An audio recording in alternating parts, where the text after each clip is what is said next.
Welcome back to the Cave Brothers. Today the last chapter of the COVID Italian job, full of stunning content. Hurry back to the Cave Brothers. The giants behind EcoHealth Alliance pandemic scam. All the members of the so-called Big Pharma have BlackRock and Vanguard on their boards of directors, who looked into the balance sheets of almost all vaccine companies. And above all, they covered the backs of EcoHealth Alliance, as if Wall Street were an essential pivot of the Wuhan affair. BlackRock manages more than $10 trillion, is among the top shareholders of Google, Apple, and Chevron, but also of Glaxo, Novartis, Baxter, Eli Lilly, Merck, Abbott, Bristol-Myers Squibb, Celgene, Monsanto, Gilead Sciences, Johnson & Johnson, among others. BlackRock controls 3 of the world's largest manufacturers of surgical masks, such as the Chinese BYD, and 6 of the top 9 manufacturers of special fabrics for masks. But let's see the origins of BlackRock. Founded in 1988, it is a true corporate labyrinth. The largest shareholder until July 2020, 21.7%, was PNC, an ancient bank in Pittsburgh, 5th in size in the U.S., owned by Norges Bank, the Norwegian Central Bank, and Wellington Management Company. A Boston investment fund, with 2,100 institutional investors in 50 countries and investments of $869 billion. The structure that unites BlackRock to Vanguard, State Street, FMR Fidelity, and PNC are the cross-shareholdings that make a disguised financial conglomerate stronger than many modern states, less big than actually is. A financial triad capable of moving over $25 trillion and controlling entire countries or pieces of nations trapped in debt and dependent on ICT for the control of economic, political, and social dynamics. They are powerful because they directly control some key banks such as JP Morgan, Bank of America, Citigroup, Wells Fargo, Goldman Sachs, Morgan Stanley, Bank of New York Mellon, Deutsche, and many others. They entered the capital of 2 of the main rating agencies such as Standard & Poor and Moody's, 6.6%. A gigantic conflict of interest because they can affect the fortunes of sovereign bonds, shares, and private bonds. A monstrous power of blackmail that can be exerted directly against states and governments. Let's take the example of Turkey, which went from Olympus to hell in just a few years, for instance. A small group that can control almost everything.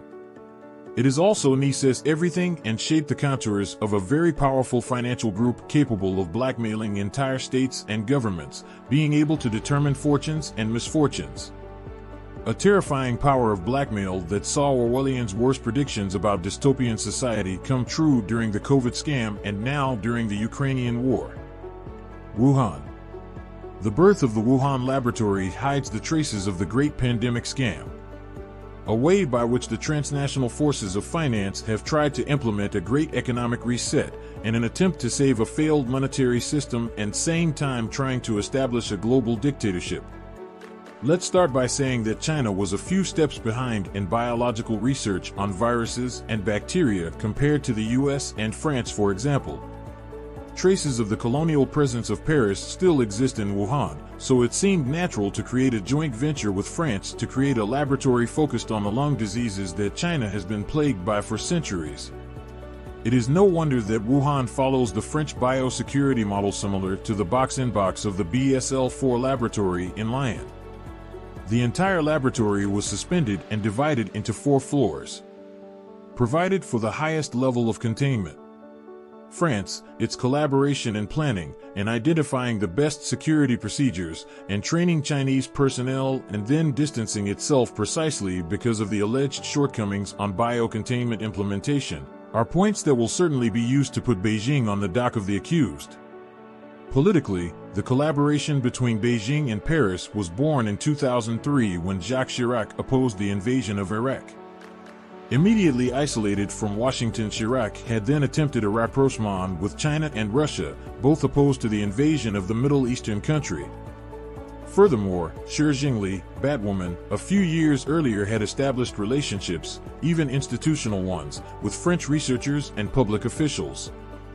Wuhan is the most French city in China. The Mereu Foundation, supported by Sanofi Pasteur, set to work. The P4 laboratories can be compared, with respect to tightness, to some parts of nuclear submarines. The realization was of Chinese companies, but the thing was not appreciated by the French. In fact, Technip, which had to certify the safety of the P4 building, refused to grant it, despite the fact that there was constructive redundancy on the anti-seismic and anti-flood parameters. A point that sooner or later will be used against Beijing. Macron inaugurated, third time, the facility in 2018 and then inexplicably handed over to the Americans. But there was something weird that happened in 2014. Barack Obama intervened to stop all gain-of-functions activities on dangerous viruses and officially asked all researchers involved in U.S.-funded projects to voluntarily stop this type of work even in Wuhan. Had he noticed the lack of control over potentially dangerous searches? Does he know about deep state plus financial gang plan to reset global power structure? It was a sine die moratorium. Inexplicably interrupted after the election of Donald Trump, probably deceived about the real contents of these research projects. Anyway, the final outcome sees the U.S. got rid of French authorities in Wuhan. The fog started to become thick and COVID gang took advantage to start final rehearsal for COVID scam. Harbin case, the second laboratory. The capital of Manchuria returned to Chinese hands in 1946, thanks to Moscow. The Chinese inherited much Japanese infrastructure, built during the occupation, including an infamous facility, Unit 731. A place where atrocities were committed against the Chinese people. It was General Ishii Shiro who led a crazy program of bacteriological research, using Chinese prisoners as guinea pigs.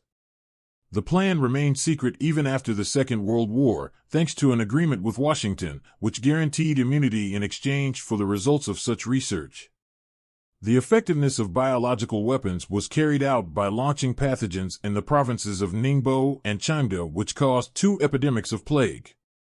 Contamination of lace instead harbored typhoid, cholera, tuberculosis, and anthrax. The Japanese had succeeded in making animal viruses and bacteria transmissible to humans. It was what Washington cared most about. A January 18, 1992 classified report from the Geneva Conference on Disarmament, Protocol CD/1127/CD/CW/WP384, tells us what had become of the collection of Japanese modified pathogens. At the time, there were 3 million chemical weapons abandoned by foreign powers, Japan, and 100 tons of bacteriological agents. In the 1980s, there were unusual outbreaks of hemorrhagic fevers in northern China. Ribavirin was used and then also used in 2003 against SARS. Today Harbin has a P4 laboratory like in Wuhan, built by the French, as in Wuhan, then ended up under the partial control of the EcoHealth Alliance, as in Wuhan. Unlike Wuhan, however, the Harbin laboratory was under the aegis of FAO and not the World Health Organization. The Harbin laboratory had the same board of directors as Wuhan, was financed with the same money and the same goals, to produce biological weapons with SARS.